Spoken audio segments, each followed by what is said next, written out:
Bonjour à toutes et à tous et bienvenue dans cette nouvelle vidéo. J'espère que vous allez bien en ce début de semaine. Aujourd'hui, on va discuter du doctorat à distance. C'est une question que vous me posez très souvent. Est-ce qu'il est possible de faire un doctorat à distance? Si oui, dans quelle mesure? Comment ça peut se passer? Et souvent, vous êtes inquiet, c'est par rapport au financement en général. Vous envisagez de faire un doctorat à distance en vous disant que vous allez repartir un peu en arrière, par exemple chez vos parents ou voilà.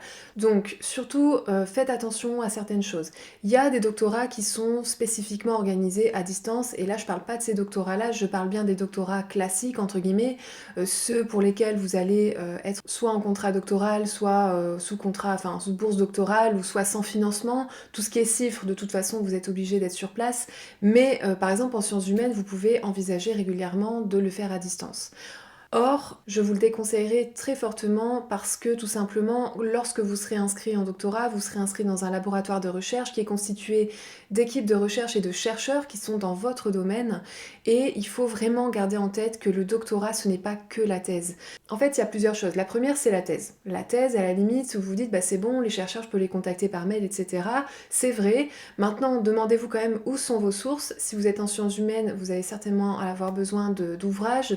Vous allez peut-être avoir besoin de faire des expériences, de mener des enquêtes de terrain, etc. Donc faites attention, pensez bien à ce terrain-là, où est-ce qu'il se trouve, où sont les sources et où sont les données en fait, où est-ce que vous allez récupérer toutes les données dont vous allez avoir besoin pour travailler. Si ces données sont très loin de vous, ou si ces sources sont très loin de vous, bah, je vous déconseille fortement de faire un doctorat à distance. Dans ce cas-là, essayez de vous rapprocher au maximum de votre université et de l'endroit où se trouvent vos sources. Pour tout ce qui concerne le reste, parce que le doctorat ce n'est pas que la thèse, il faut vraiment vous dire que le doctorat à distance présente des problèmes, des inconvénients majeurs, et le principal c'est que vous serez loin de votre laboratoire et loin de votre équipe de recherche, loin de votre directeur, loin de votre comité de suivi, loin de l'école doctorale, donc à chaque fois que vous allez devoir faire une démarche, ça va être très lourd. Et je vous assure que c'est déjà très lourd quand on est sur place, quand on peut aller poser directement une question en passant avant d'aller à la bibliothèque, ou on passe au bureau de l'école doctorale ou autre, ou au laboratoire, c'est déjà un peu pénible, mais alors sincèrement à distance, ça risque d'être un sacré casse-tête. Les règles changent régulièrement, vous allez être saturé de mails de l'administration, que ce soit du labo ou de l'école doctorale, donc il y a peut-être des choses que vous allez laisser passer parce que vous n'allez pas lire tous ces mails-là. Bref, le fait d'être sur place, ça vous permet quand même d'éviter ce genre de problème, de passer à côté d'une annonce importante concernant les réinscriptions. C'est aussi toute la question du réseau, évidemment.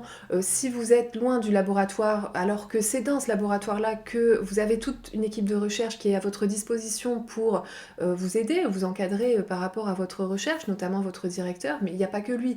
Si vous voulez développer un réseau, si vous voulez organiser des choses au laboratoire, si vous voulez enseigner par exemple, c'est souvent là où les chercheurs vous connaissent que vous allez être recruté. Vous ne serez pas recruté, ou franchement très rarement, si personne ne vous connaît et si vous n'avez pas fait certaines choses, organiser des choses dans le laboratoire par exemple, et connaître un maximum de personnes. C'est vraiment déterminant en fait. Si vous êtes en sciences humaines, je vous déconseille fortement de faire le doctorat à distance parce que vous serez vraiment éloigné de tout, et les chercheurs, ce sont des êtres humains, donc il vaut mieux les croiser régulièrement au laboratoire, les jours de rentrée, ou dans tous les événements en fait que va organiser le laboratoire, parce que c'est là que vous allez faire des connaissances, c'est là qu'on va vous repérer, c'est là qu'on va voir un petit peu qui vous êtes, et c'est à vous qu'on pensera le jour où il y aura une mission quelconque.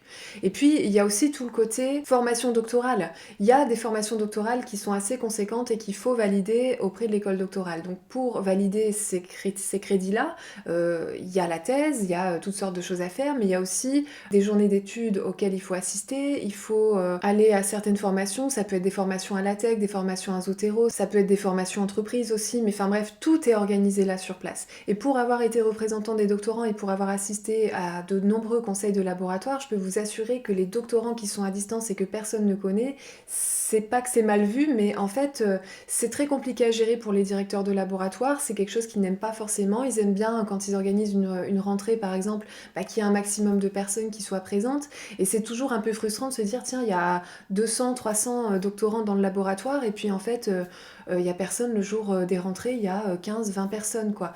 Donc Voilà, c'est compliqué, il y a une histoire de solitude en doctorat qui est quand même très pesante et vraiment je pense que pour votre bien-être, c'est mieux d'être sur place tout simplement, d'être là où sont vos sources, d'être là où sont, les chercheurs, d'être là où sont les équipes et là où est l'université pour la vie universitaire. Parce que je pense que c'est vraiment, quelque chose de c'est quelque chose qui est à vivre en fait en doctorat. Maintenant vous faites comme vous voulez, sachez que, vous allez devoir, de toute façon vous déplacer très souvent à l'université si vous le faites, à distance, tout simplement en raison de tout ce qui est administratif et formation doctorale. Donc même si tout ce qui est réseau, etc., vous dites bon bah ça c'est pas grave, on verra plus tard ou autre, sachez que ça risque d'être quand même lourd, ne serait-ce que pour l'administratif, et qu'il y aura pas mal de déplacements à prévoir en tous les cas, donc forcément ça coûte de l'argent, donc pensez-y surtout, c'est quand même important. Voilà, j'espère que j'ai répondu à la question. S'il y en a d'autres par rapport à ça, n'hésitez pas à les poser en commentaire. Moi de mon côté, je vous rappelle que j'ai créé un e-book pour vous gratuit que vous pouvez télécharger simplement en cliquant sur le lien que je mets dans la description.